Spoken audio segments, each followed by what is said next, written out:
하나님의 말씀은 계시록 3장 14절에서 22절까지의 말씀입니다. 계시록 3장 14절에서 22절까지 있는 말씀을 봉독해 드리겠습니다. 라오디게아 교회의 사자에게 편지하라. 아멘이시오. 충성되고 참된 증인이시오. 하나님의 창조의 근본이신 이가 이르되 내가 내 행위를 아노니 내가 차지도 아니하고 뜨겁지도 아니하도다. 내가 차라리 뜨겁든지 하기를 원하노라. 내가 이것이 미지근하여 뜨겁지도 아니하고 차지도 아니하니 내 입에서 너를 투하여 버리리라. 내가 말하기를 나는 부자라 부유하여 부족한 것이 없다 하나 내 공고한 것과 가려는 것과 가라는 것과 눈먼 것과 벌거벗은 것을 알지 못하는도다. 내가 너를 권하노니 내게서 불로 연단한 금을 사서 부유하게 하고 흰 옷을 사서 입어 벌거벗은 수치를 보이지 않게 하고 안약을 사서 눈에 발만 보게 하라. 그러나 내가 사랑하는 자를 책망하여 징계하노니 그러면 내가 열심을 내라 되게 하라. 볼지어다 내가 문 밖에서 서서 두드리노니 누구든지 내 음성을 듣고 문을 열면 내가 그에게로 들어가 그와 더불어 먹고 그는 나와 더불어 먹으리라. 이기는 자에게는 내가 내 보좌에 함께 앉게 하여 주기를 내가 이기고 아버지 보좌에 함께 앉은 것과 같이 하리라. 귀 있는 자는 성령이 귀에 대게 하시는 말씀을 들을지어다. 아멘. 자, 오늘 말씀의 제목은 차든지 뜨겁든지 라는 말씀의 제목입니다. 한국 사람들이나 세상 사람들은 모두가 다 그렇습니다.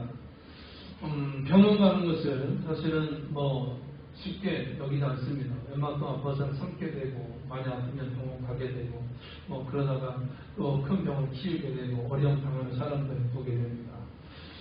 지혜로운 사람이라고 말하면 건강을 해서 미리 준비하고 또 병증의 건강을 해서 미리 기도하고 미리 건강진단을 받는 것이 지혜로운 사람이다라고 말합니다. 신앙생활도 마찬가지다는 얘기죠. 신앙생활도 우리 영혼의 상태가 우리가 정말 어디가 아픈지 우리가 건강을 한지 하나님의 말씀을 통해서 우리가 비추어 볼 수 있어야 되겠다는 것입니다. 여러분들께 요한계시록 2장과 3장 말씀이 대표적인 말씀인데 거기에 보면 주 1세기 당시에 소아시아 7교회에 보낸 편지가 나옵니다. 자, 그것은 예수님께서 사도 요한을 통해서 당시 교회들에게 주신 그 말씀이었는데 이 7은 완전수이다라고 말하죠.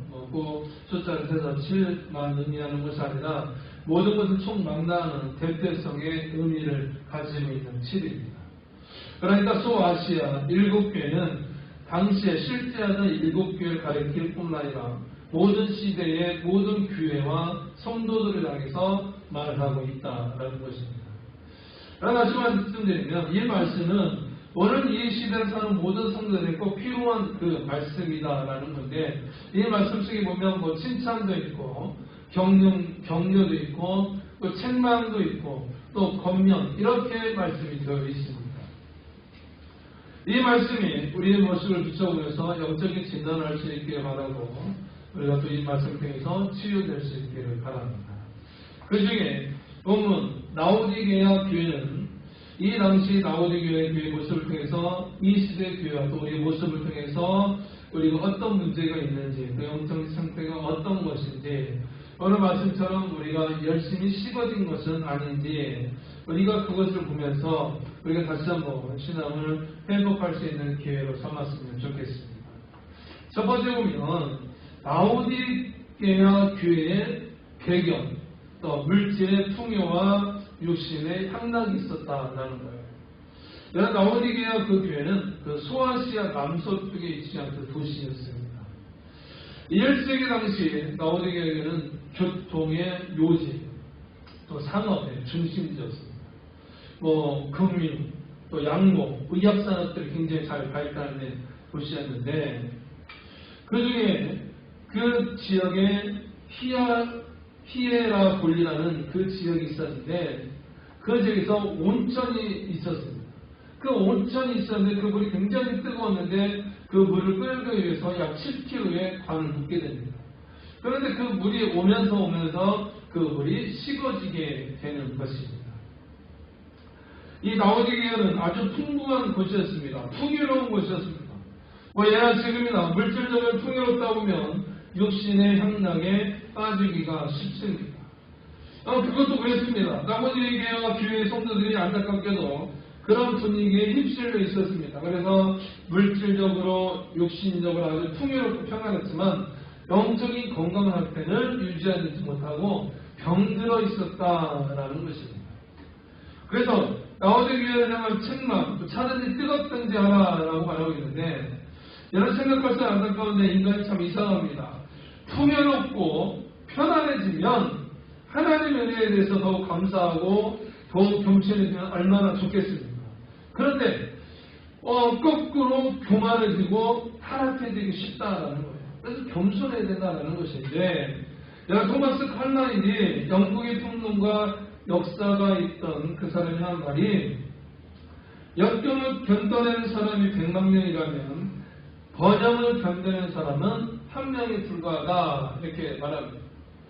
정말 이 말처럼 개인을 봐도 그렇고 역사를 봐도 그렇습니다. 오히려 고난과 역경 중에 신앙을 잘 지키다가 풍요로워지면, 번영하게 되면 하나님을 배반하고 타락하게 됐다라는 것입니다. 유럽의 역사가 마찬가지죠. 유럽의 많은 교회들이 풍요로워지고 교회가 많은 부유가 있었지만, 그들이 지금은 교회에 텅텅 비게 되고 그것이 관광의 어떤 명소로 지어지는 그런 경우가 발생이 되었다는 것입니다. 그러나 영적 상태를 진단해야 되는데, 그 믿음이라는 신앙입니다. 예수님은 그 신적인 통찰력으로 라오디게아 교회의 영적 상태를 진단하셨습니다. 차지도 않고 덥지도 뜨겁지도 않은 그 상태를 말한다는 거죠. 왜 잘 아는 말씀처럼 내가 내 의미는 아니니 내가 차지도 아니하고 덥지도 아니하도다. 내가 이같이 미지근하여 덥지도 아니하고 차지도 아니하니 라고 이렇게 말하고 있다는 거죠. 식어진 온천수와 같다라는 겁니다. 처음에 뜨거웠는데 그 뜨거운 물이 흘러오면서 다 식게 되었다라는 것입니다. 여러분, 여기서 차갑다라는 것은 아예 예수님을 믿지 않았다라는 거예요. 하나님을 부정한 그 불신의 상태를 말하는 것입니다. 여러분, 뜨겁다는 것에 좀 철저히 믿는 그 상태, 신앙의 그 열정을 가진 그 상태다라는 거죠. 여러분, 불행하게도 라오디게아 교회 성도들은 겉으로는 믿는 신자이었는데 실제로 보니까 불신자와 같은 상태였다라는 거예요. 그 상태는 무슨 상태라고 말합니까? 명목상의 신앙이다라는 거예요. 여러분, 이런 신자들을 가르쳐서 명목상의 교회입니다. 이런 사람들은 세상의 모든 향락도 좋고 예수를 믿어 천국에 가면 좋다라는 그런 식입니다. 하나님과 세상의 양다리를 걸치는 그 삶이다라는 거예요. 여러분, 이런 의미에서 진정한 성도다라고 말할 수 없습니다. 성경에 보면 마태복음 6장 24절에 보면 한 사람이 두 주인을 섬기지 못할 것이니 꼭 이를 미워하며 저를 사랑하거나 꼭 이를 중히 여기며 저를 경히 여기니라. 너희가 하나님과 재물을 겸하여 섬기지 못하니라 라고 이렇게 말합니다. 여러분, 두 주인을 섬길 수 없다는 것입니다. 또 영적 무지와 교만입니다. 여러분, 안타까운 것은 왜 자기가 신앙생활을 잘했음에도 불구하고 내가 잘하는 것 같은 그런 착각에 빠져 있다라는 거예요. 영적인 교만과 무지라는 거예요. 17절 보면 내가 말하기를 나는 부자라 부유하여 부족한 것이 없다 하나 내 공부한 것과 가난한 것과 가난한 것과 눈먼 것과 별거 같은 것을 알지 못하는도다 라고 말합니다. 여러분, 좋아하는 영적인 무지 또 교만, 여러분, 이것들을 통해서 문제가 발생될 수 있다라는 겁니다. 그래서 여러분, 영적인 무지, 여러분, 영적 소경이다라고 말하고 있습니다. 요한복음 9장 41절에는 너희가 소경되었다면 죄가 없으려니와 본다고 하니 너희 죄가 그저 있느니라 라고 말합니다. 소경이었다면 차라리 죄가 없는데 본다고 하니 그 죄가 더 크다라는 것입니다. 우리가 예배를 많이 드리고 하나님의 말씀은 많이 수만 들었는데 나중에 물어보니 알지 못하는 거다. 눈에 있었고 귀는 있었는데 네가 알지 못한다라고 말하니 너희 죄가 그저 있다라고 말하고 있습니다. 사도 바울도 이런 유형을 사람들과 이렇게 말합니다. 갈라디아서 6장 3절에 만일 누가 아무것도 되지 못하고 된 줄로 생각하면 스스로 속임이다라는 것입니다. 여러분, 예수 믿는다고 하였고 우리가 하나님을 믿는다고 했지만 그것이 믿는 척과 자신을 감싸고 있는 오히려 큰 속임수였다라는 것입니다. 그 책망과 경고를 하십니다. 네가 차든지 뜨겁든지 하라. 미지근하면 내 입에서 너를 토하여 내치리라. 저희는 확고한 믿음을 가지고 뜨거운 믿음을 가지고 나아갈 수 있기를 바랍니다. 마지막 세 번째 보면 나오지 교회를 향한 권면입니다. 회개와 열심의 축구에 대해서 말합니다. 여러분은 다행인 것이 예수님은 그들을 완전히 버리지 않았습니다. 이러한 그 한심한 상태에 있는 라오디게아 교회 성도들에게라도 열정을 가지고 있었고 또 권면의 말씀을 그들에게 줍니다. 19절 보면 물은 내가 사랑하는 자를 책망하여 징계하노니 그러므로 내가 열심을 내라 회개하라 라고 말합니다. 열심이라는 것은 그 뜨거움을 말하는 것입니다. 즉 회개하고 뜨거운 신앙을 가져라.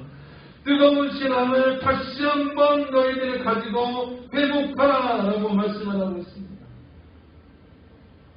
분명한 신앙의 확립이 있어야 됩니다. 금, 흰옷, 안약 찰 것을 말하고 있습니다. 여러 세상에 살면서 신앙의 분명한 정체성을 나타내라고 말하고 있는데 다시 말씀을 드리면 성도로서 자기 색깔을 분명히 하라라는 것입니다. 18절에 내가 너를 권하노니 내게서 불로 연단한 금을 사서 부유하게 하고 흰 옷을 사서 입어 벌거벗은 숫지를 보이지 않게 하고 안약을 사서 눈에 발라 보이게 하라라고 말합니다. 여러분, 이 말씀은 나오지 교회 사람들에게 또 교만하게 만든 3대 산업이 있었습니다. 그것은 금이었어요. 금. 아무리 그렇게 부유한다라고 하지만 남이 보기에는 그것이 아주 좋아 보이지만 영적으로 공부하면 그 공허한 인생들로 살아갈 수밖에 없다는 것입니다.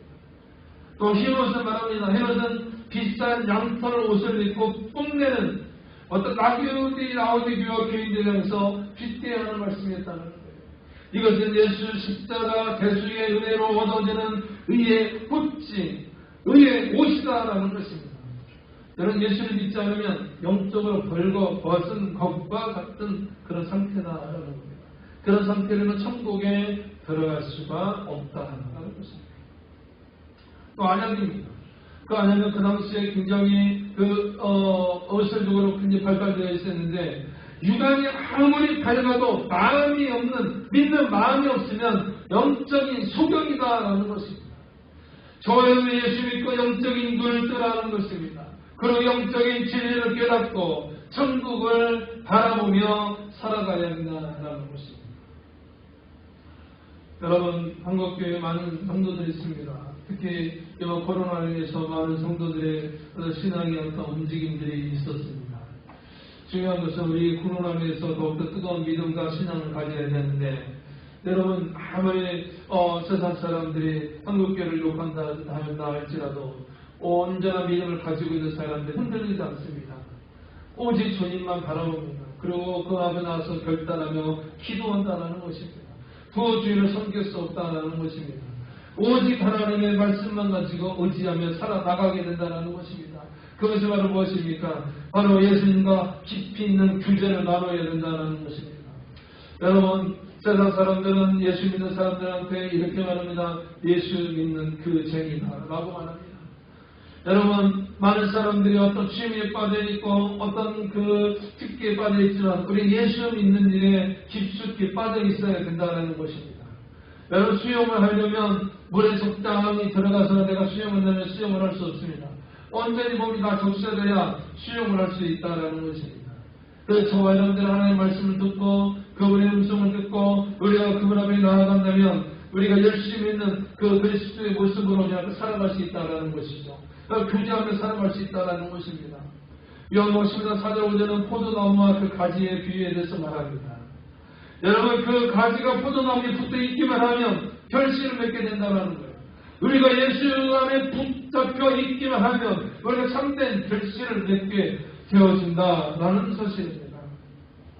우리가 하나님의 말씀을 묵상하고 그것을 우리가 주야로 묵상한다면 저와 여러분들이 형통한 삶을 살아나갈 수 있다는 것입니다. 예전보다 더한 하나님의 축복이 우리 가운데 함께 되어진다는 것입니다. 우리가 다시 한번 우리가 마음의 영적으로 진단할 수 있기를 바랍니다. 내가 미치는 신앙은 아니었는지, 우리가 뜨거운 신앙인지 우리가 다시 한번 점검하면서 오직 예수님이 나에게 있어서 생명이고 나에게 있어서 능력의 하나님이라는 것을, 구원의 하나님이라는 것을 믿고 나아갈 수 있어야 되겠다라는 것입니다. 여러분 말씀 묵상하기를 바랍니다. 사단이 뜨겁든지 하기를 바랍니다. 그래서 우리 뜨거운 믿음의 시간을 가지고 우리 하나님 나아가서 하나님의 영광을 돌리고 정말 축복을 받는 여러분의 귀한 삶이 되시기를 주님의 이름으로 축원합니다.